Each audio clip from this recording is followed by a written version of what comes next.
Hello दोस्तों, अगर आप घर बैठे कंप्यूटर सीखना चाहते हैं या ऑनलाइन सर्टिफिकेशन करना चाहते हैं तो हम लाए हैं आपके लिए 150 से ज़्यादा कंप्यूटर कोर्सेज जिनका आप सर्टिफिकेशन भी पा सकते हैं। ये जो सर्टिफिकेट होगा वो आपका all over the India government and private sectors दोनों में वैलिड होगा। तो अधिक जानकारी के लिए नीचे दिए हुए नंबर पर कॉन्टैक्ट करें या नीचे दिए हुए नंबर पर व्हाट्सएप करें। नॉन अकाउंटिंग वाउचर वो वाउचर होते हैं जिसका 3 चीज़ों पे कोई इफेक्ट नहीं पड़ता है, यानी इन वाउचर को एंट्री करने के बाद हमारा balance sheet, profit and loss और अकाउंट बुक में कोई इफेक्ट नहीं पड़ेगा। दोस्तों, ये बेसिकली यूज इसलिए किए जाते हैं ताकि हम अपनी रिपोर्ट बिना बैलेंस शीट या प्रॉफिट एंड लॉस अकाउंट पे इफेक्ट करे ही जनरेट कर सकें। तो आइए दोस्तों जानते हैं नॉन अकाउंटिंग वाउचर के बारे में। तो नॉन अकाउंटिंग वाउचर बेसिकली 4 तरीके के होते हैं। पहला मेमोरेंडम वाउचर, दूसरा ऑप्शनल वाउचर, तीसरा रिवर्सिंग जर्नल और चौथा पोस्ट डेटेड। दोस्तों, इस वीडियो में हम लोग जानेंगे मेमोरेंडम वाउचर के बारे में और ऑप्शनल वाउचर के बारे में। तो पहले बात करते हैं मेमोरेंडम वाउचर के बारे में। दोस्तों, मेमोरेंडम वाउचर वो वाउचर होता है जिसको हम लोग खाली इसलिए ही टैली में एंट्री करते हैं ताकि हम किसी को जो पैसा दें वो हम याद रख सकें। सपोज हमने अपने प्यून को 2000 रुपीज दिए हैं किसी काम के लिए या स्टेशनरी का सामान लाने के लिए, लेकिन हमें ये नहीं पता है कि स्टेशनरी का जो सामान है वो कितने रुपए में आएगा। उसके लिए हम लोग उसको 2000 रुपए देते हैं और उसकी एंट्री टैली में करते हैं। तो दोस्तों, आइए देखते हैं कि उसकी एंट्री हम लोग कैसे करेंगे कि हमारा बैलेंस शीट में, प्रॉफिट एंड लॉस में और अकाउंट बुक में कोई भी इफेक्ट ना पड़े। तो सबसे पहले उसके लिए हमें एक्टिवेट करना पड़ेगा एक फंक्शन जिसको F11 F1 के थ्रू एक्टिवेट किया जा सकता है। F11 F1 प्रेस करेंगे। F11 F1 प्रेस करने के बाद हम लोग यहाँ पे देखेंगे budgets and scenario management. Budgets and scenario management के अंदर एक ऑप्शन मिलेगा हमको use reversing journal and optional voucher. इसको हम लोग को बस सिंपल सा यस करके और कंट्रोल के साथ ए प्रेस करेंगे तो हमारा ये एक्सेप्ट हो जाएगा। दोस्तों, एक्सेप्ट कराने के बाद हम यहाँ पे कुछ चेंजेस देखने को मिलेंगे, जैसे कि अकाउंट इन्फो में हमको एक सिनेरियो नाम का अलग से ऑप्शन मिल जाएगा। उसके बाद अगर हम लोग अकाउंटिंग वाउचर के अंदर जाते हैं तो हमको 4 नए ऑप्शन देखने को मिलेंगे, memos, reversing journal, post dated and option. इस वीडियो में हम लोग बात करेंगे मेमोज एंड ऑप्शनल वाउचर के बारे में। Reversing journal and post dated voucher के बारे में हम नेक्स्ट वीडियो में बात करेंगे। तो दोस्तों, मेमोरेंडम वाउचर की एंट्री हम लोग देखते हैं। तो सपोज हमारे पास एक एंट्री है कि कैश पेड टू प्यून ₹2000। यहाँ पे हमें क्या करना है, हमने कैश अपने प्यून को दिया है 2000 रुपए स्टेशनरी का सामान लाने के लिए। तो सबसे पहले देखिए यहाँ पे मैंने मेमोरेंडम वाउचर सेलेक्ट कर लिया है जिसका आप कंट्रोल के साथ F10 दबाएंगे तो एक्टिवेट हो जाएगा। उसके बाद यहाँ पे हम प्यून एंट्री करेंगे। प्यून को हमने दिए हैं 2000 रुपीज, क्रेडिट जो किया हमने कैश। नरेशन में हम लोग लिख देंगे पेड फॉर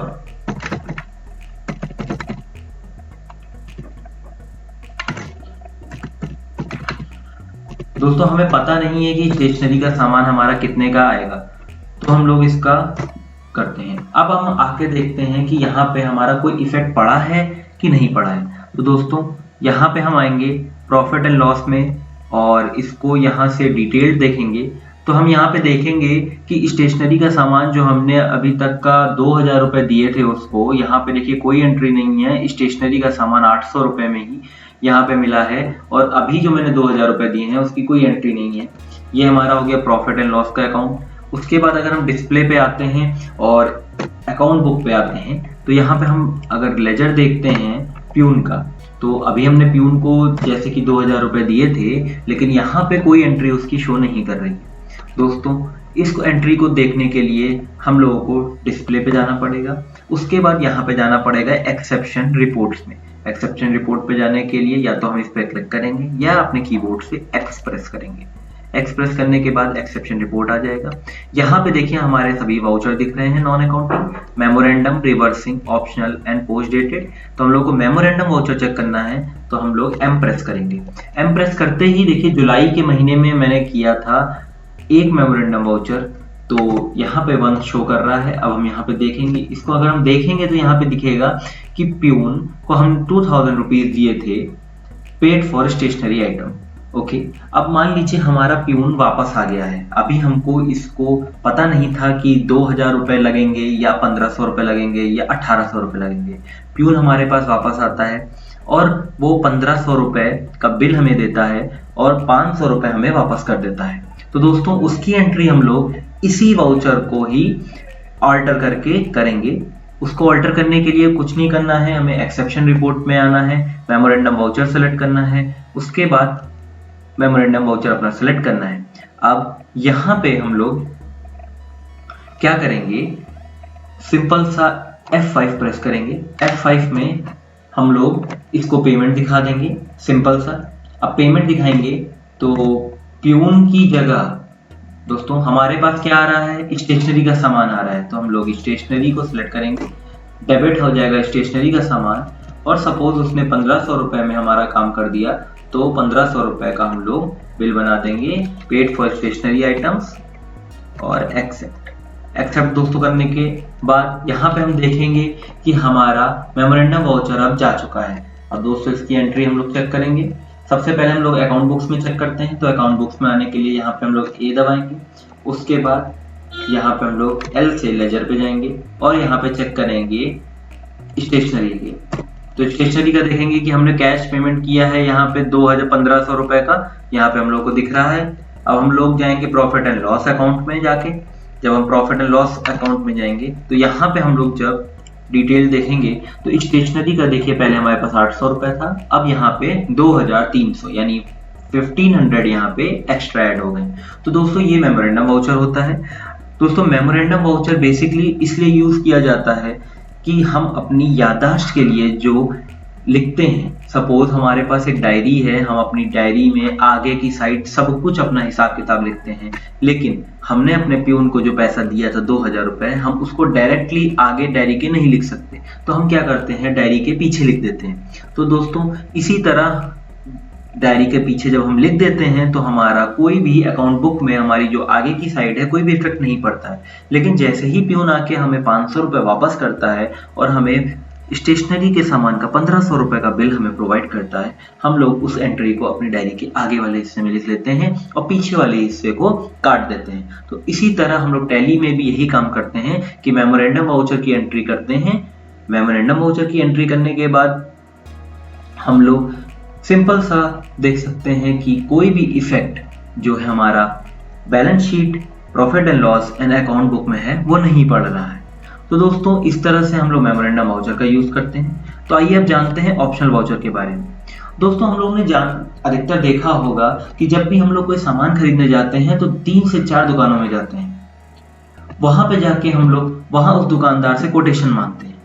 कोटेशन दोस्तों क्या होता है? कोटेशन एक रफ आइडिया होता है जो एक दुकानदार किसी एक अपने कस्टमर को प्रोवाइड करता है कि हम अपने आपका सामान इतने में आपको प्रोवाइड कर देंगे। तो दोस्तों सपोज हमारे पास कोई कस्टमर आता है, वो कुछ माल खरीदना चाहता है, सपोज कीबोर्ड और माउस खरीदना चाहता है। हम लोग उसको एक कोटेशन बना के देंगे कीबोर्ड और माउस का कि हम अपना उसमें डिस्काउंट कितना देंगे, हम उसको कैसे देंगे। तो एक बिल की कॉपी जनरेट होती है। दोस्तों हमें पता है कि जब भी कोई बिल की कॉपी जनरेट होगी और हम कोई बिल बनाएंगे तो हमारा प्रॉफिट एंड लॉस अकाउंट में वो इफेक्ट करने लगेगा कि हाँ हमने इतने का माल बेच दिया है। लेकिन हम नहीं चाहते हैं कि वो हमारा प्रॉफिट एंड लॉस में शो करे, तो हम लोग नॉन अकाउंटिंग वाउचर में ऑप्शनल वाउचर का दोस्तों यूज करेंगे। ऑप्शनल वाउचर क्या होता है? ऑप्शनल वाउचर एक ऐसा वाउचर होता है जो कि किसी भी वाउचर को, मैं फिर से रिपीट कर रहा हूं, किसी भी वाउचर को एज अ ऑप्शनल वाउचर हम बनाया जा सकता है। ऑप्शनल वाउचर का भी यूज जो होता है वो इसीलिए कोटेशन बनाने के लिए यूज होता है। ये एक सिनेरियो हो गया है कि कोटेशन बनाना है हमें, तो हम लोग ऑप्शनल वाउचर का यूज कर लेते हैं। इससे होगा क्या दोस्तों? इससे ये होगा कि हम लोग जब ऑप्शनल वाउचर का यूज करके कोई एक बिल प्रिंट करेंगे तो वो हमारा profit and loss balance sheet and account book में कहीं भी शो नहीं होगा, और हमारा जो कस्टमर होगा उसको हम लोग एक रफ बिल दे सकते हैं। जब वो कस्टमर वो माल खरीद लेगा, वो ऑर्डर कंप्लीट हो जाएगा, उसके बाद हम लोग एंट्री करेंगे, उसी ऑप्शनल वाउचर को हम लोग नॉर्मल वाउचर में कन्वर्ट कर देंगे। तो आइए देखते हैं। सपोज हमने एक एंट्री पास की है कि गुड्स सोल्ड टू कस्टमर सी 25,000। अब यहाँ पे हम लोगों ने कस्टमर सी को, जो हमारा कस्टमर सी है, उसको गुड सोल्ड किया है तो F8 में जाएगा। तो F8 दबाते हैं, सेल्स वाउचर में आ गए हैं, कंट्रोल V से हम लोग इसको नॉर्मल कर लेंगे। उसके बाद हम लोग कस्टमर सी पे आएंगे। कस्टमर सी को यहाँ पे एड्रेस की डिटेल डाल देंगे और यहाँ पे हम उसको एंट्री कर देंगे 25,000 की। 25,000 की दोस्तों एंट्री करने के बाद यहाँ पे हमारा दिखा रहा है, हमने इसको न्यू रेफरेंस में बना दिया है, और यहाँ पे हम देख रहे हैं गुड सोल्ड। अच्छा, अभी यहाँ पे आप देख रहे हैं कि अगर मैंने इसको एंट्री को ओके कर दिया तो ये हमारे प्रॉफिट एंड लॉस में शो होने लग जाएगी, बैलेंस शीट में शो होने लग जाएगी, और हमारे अकाउंट बुक्स में भी शो होने लग जाएगी। लेकिन हम नहीं चाहते हैं कि अकाउंट बुक में शो हो हमारी, तो यहाँ पे हम लोग ऑप्शन देखेंगे, एक ऑप्शनल वाउचर का ऑप्शन यहाँ पे हाईलाइटेड है। ये दोस्तों कंट्रोल के साथ L हम प्रेस करेंगे तो यहाँ पे हम देखेंगे कि ऑप्शनल वाउचर हमारा ओपन हो गया है। ओके, तो अब हम लोगों को एंट्री करनी है। तो यहाँ पे हम लोग लिख देंगे this offer is valid for 10 days। मतलब कि अगर हमारे कस्टमर ने हमारा ऑर्डर कंप्लीट कर दिया है, ओके कर दिया है 10 दिन के अंदर, तब तो हम उसको ये 25,000 में माल बेचेंगे, अदरवाइज 25,000 से हटा के हमारा जो डिस्काउंट है वो कम हो जाएगा। दोस्तों अभी यहाँ पे हम लोग गुड सोल्ड कर ले रहे हैं, लेकिन जैसे जैसे हम लोग टैली में आगे बढ़ेंगे मैं आपको सिखाऊंगा कि स्टॉक आइटम कैसे क्रिएट किया जाता है। तो हम लोग इस ऑप्शनल वाउचर को फिर से एक बार रिवाइज करेंगे और हम लोग देखेंगे यहाँ पे कि हम लोग जो एक्चुअल रसीद देते हैं, यहाँ पे सामान का नाम लिख के आएगा, वो हम देखेंगे। लेकिन उससे पहले अभी मैं आपको खाली नॉन अकाउंटिंग वाउचर के बारे में बता रहा हूँ कि इसको यूज कैसे किया जाता है, ताकि जब मैं आपको बाद में इस ऑप्शनल वाउचर का यूज करके दिखाऊं स्टॉक आइटम्स के साथ, तब आपको कोई कंफ्यूजन ना हो। तो इसको हम लोग आके एक्सेप्ट करा लेते हैं। एक्सेप्ट कराने के बाद हम लोग डिस्प्ले में जाएंगे, डी प्रेस करेंगे, एक्सेप्शन रिपोर्ट में जाएंगे और एक्स प्रेस करेंगे। यहाँ पे हम लोग ऑप्शनल वाउचर पे जाने के लिए ओ प्रेस करेंगे। यहाँ पे देखेंगे हम लोग कस्टमर सी का 31/7/2020 का एक पड़ा है सेल्स की, this offer is valid for 10 days के लिए 25,000 का एक ऑर्डर पड़ा हुआ है। अब सपोज हमारे कस्टमर ने ये ऑर्डर को ओके कर दिया है और हमने उसके पास माल भिजवा दिया है और रसीद हम लोग उसके लिए काटेंगे। तो रसीद के लिए दोस्तों हम लोग क्या करेंगे, इस ऑप्शन वाउचर को हटा देंगे। इस ऑप्शन वाउचर को दोस्तों हटाना बहुत ही आसान है, सीधा सीधा कंट्रोल के साथ L प्रेस करेंगे और कंट्रोल के साथ A प्रेस करेंगे और इसको एक्सेप्ट करा देंगे। एक्सेप्ट कराने के बाद हम लोग देखेंगे कि ऑप्शन वाउचर से ऑप्शन वाउचर हमारा जा चुका है। अब हम लोग डे बुक भी चेक कर लेते हैं। डे बुक में आएंगे और कस्टमर सी के लेजर पे देखेंगे तो देखेंगे यहाँ पे हम लोग उसको 25,000 का हमने सामान बेच दिया है। तो दोस्तों ये हो गया हमारा ऑप्शनल वाउचर। अब हमारे दो नॉन अकाउंटिंग वाउचर बचते हैं, रिवर्सिंग जर्नल वाउचर और post dated voucher. Reversing journal और पोस्ट डेटेड वाउचर जानने के लिए बने रहें हमारे साथ। नेक्स्ट वीडियो में हम लोग बात करेंगे रिवर्सिंग जर्नल वाउचर की और पोस्ट डेटेड वाउचर की। Thank you.